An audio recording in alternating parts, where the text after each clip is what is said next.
So this is going to be the next and maybe, I don't know, last one about Behave by Robert Sapolsky. Amazing book so far and very interesting with great insights into, human beings and why we are doing certain things and what we are doing and so on and so forth. But we're going to go ahead with power is manipulating you to keep you down.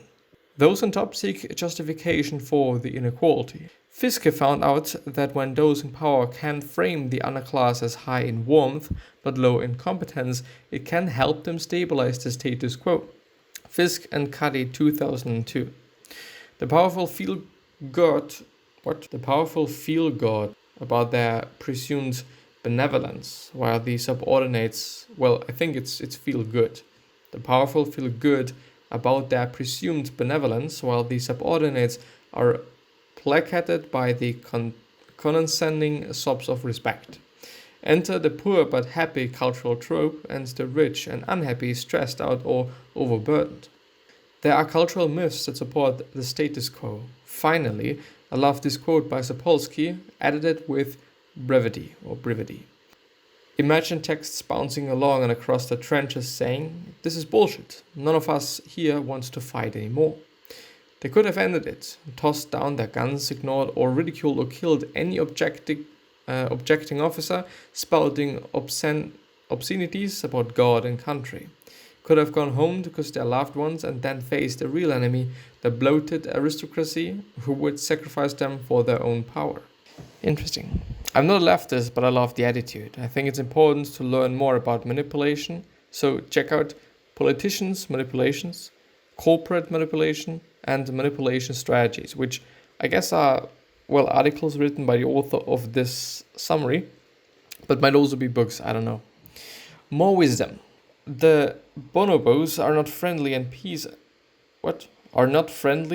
and love, quote unquote, like some authors imply. Instead, they're nasty to one another, just like any other species. I don't know what bonobos are, so let's find out. Chimpanzees. I mean, I gotta have to say, they're really tough on each another. Like, to really be honest, I mean, period. The bystander effect, such as people not helping when there are lots of people around, holds for non-emergency situations, but in dangerous situations, the more people there are around, the more likely they are to step forward. And I would also consider the chance being higher the more people are around, so to speak. I mean, of course, I think in very trivial situations, in minor situations, in situations that, don't matter too much, people really don't act. There's I do believe that we all feel an urge to do something about something, and we all see that we maybe should, but we don't. But once somebody starts doing something, then more people are gonna just come after this person, or actually follow this person and accompany this person. But, I do think if somebody's dying there, of course people would be doing something. I mean, on one hand I hope, on the other hand I guess so. Men are more aggressive or pro-social depending on what confers status. When there are women around, man tends to be more risk-taking and more aggressive, yes. But when status is achieved through pro-social actions, men are more pro-social. Because it is all about fucking status. High-density living doesn't increase aggression. High-density living is a bit like alcohol and testosterone. It makes more aggressive individuals more aggressive, but more submissive individuals also become more submissive in conditions of high-density living.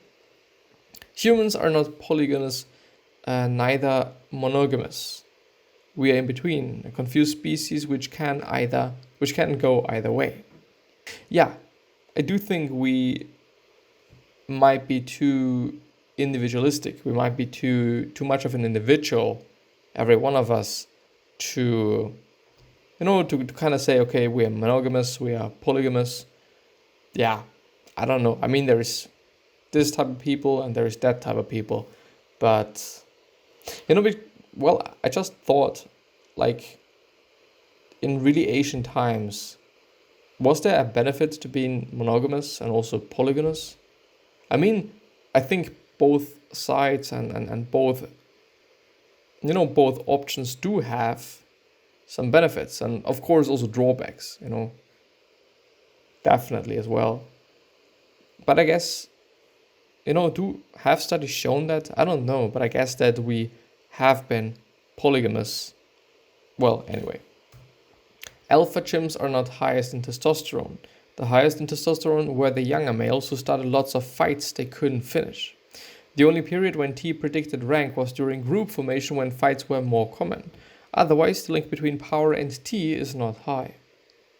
Brawn gets you to power, brain keeps you there. Getting power is about aggression and strength, but staying in power is about social skills.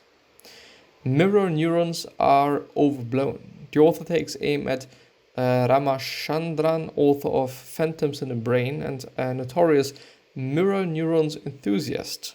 Sapolsky says he got a bit too giddy about mirror neurons, and he adds, I'm not trying to harp on Ramachandran, but how can you resist someone brilliant handling out sound bites like calling mirror neurons Gandhi neurons, quote unquote.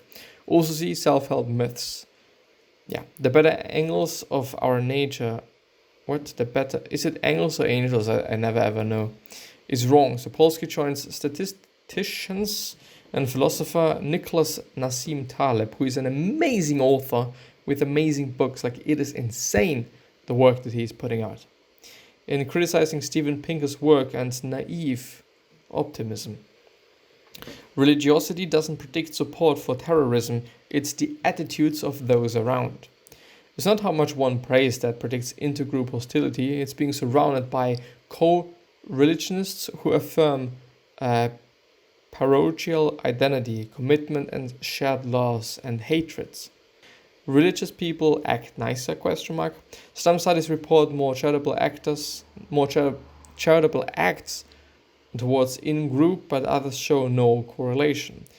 The discrepancy partially arises when the data is self-reported, as religious people want to be seen and see themselves as more charitable. Well, of course. But it does seem that religious cues boost pro-sociality. The bystander effect. The bystander effect happens when there is no real threat, but in danger situations, the more people, the more likely they are to act.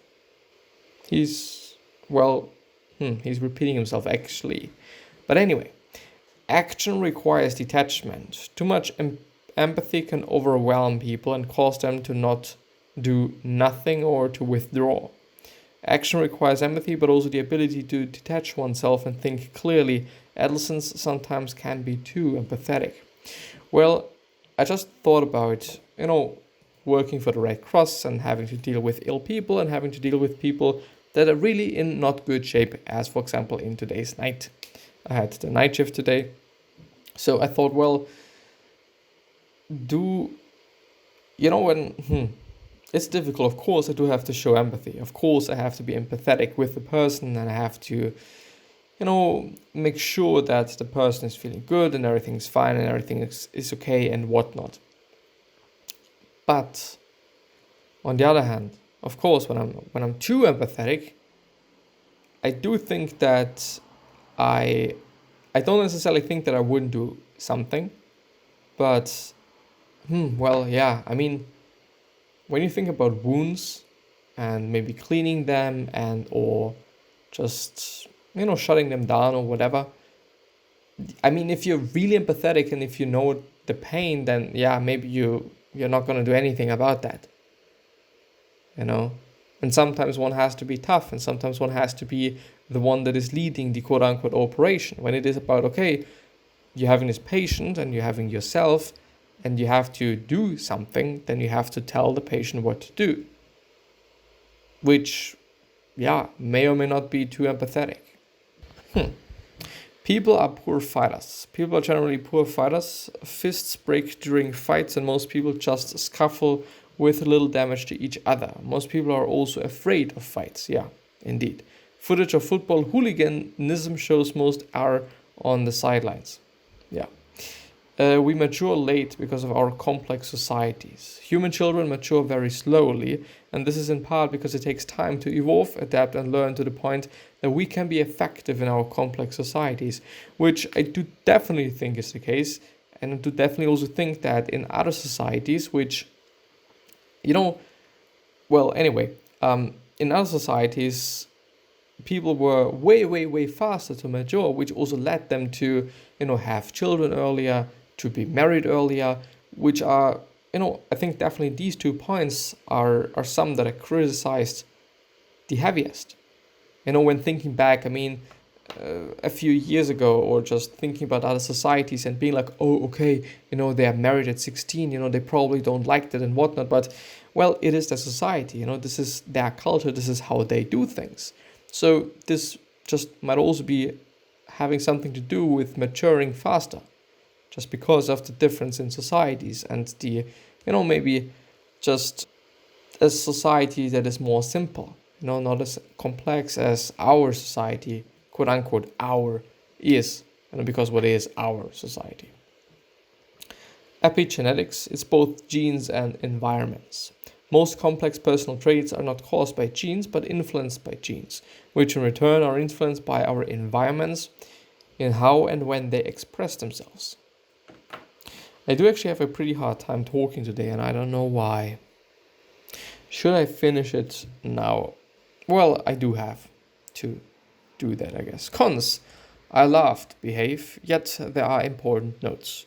Too much on the plate. Few academics have the courage to say it, but here it is, there is such a thing as too long.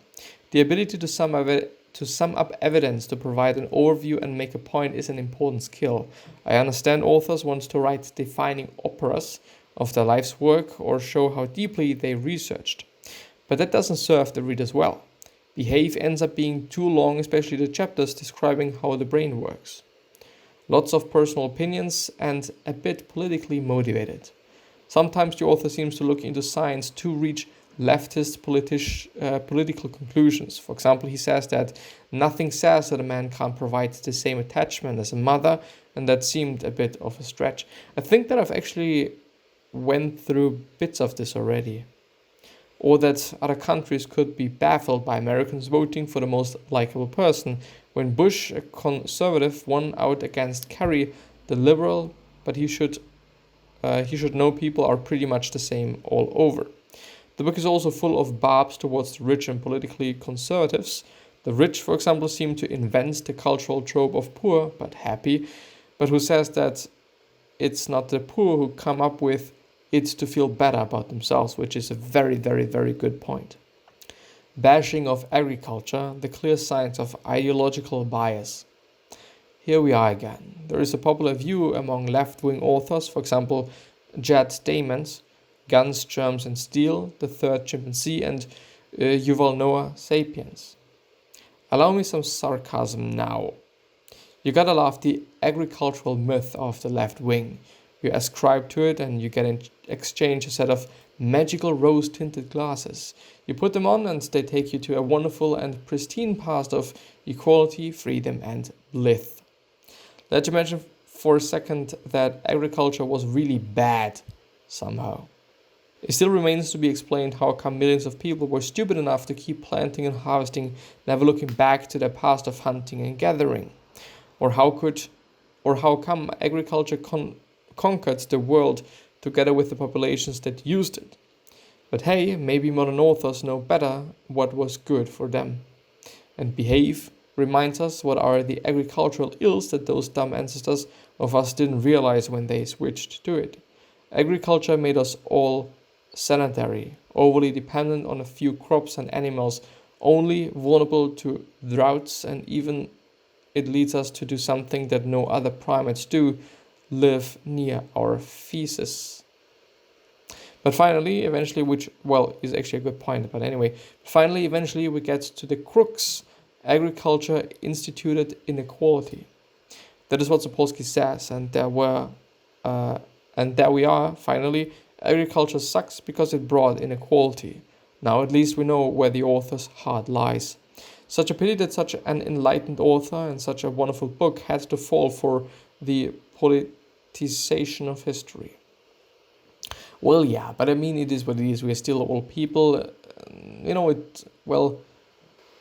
No matter how intelligent you are, you're still a human being. Sometimes random studies generalized. Sapolsky says that when it comes to eternity, sticks apparently work better than carrots. He says that based on a study showing that the greater the screw towards belief in hell as opposed to heaven, the lower the crime rates. But the study was based on 67 countries, and I just can't see how one can isolate tens of other variables, which in my opinion all account far more than a bias towards heaven or hell, i.e. poverty or inequality, education, etc., which I do also want to say is a good point. Like, it is very, very difficult to isolate a variable and to really make sure, okay, this is because of this variable. Since, life is full of variables and life is full of different options and life is full of different scenarios and situations and whatnot, it is really, really difficult. And this is also one of the reasons why good and well done studies are an amazing thing. That, one can say, it is because of this particular variable or this particular option or this particular thing. But pros, there's also good things about behave.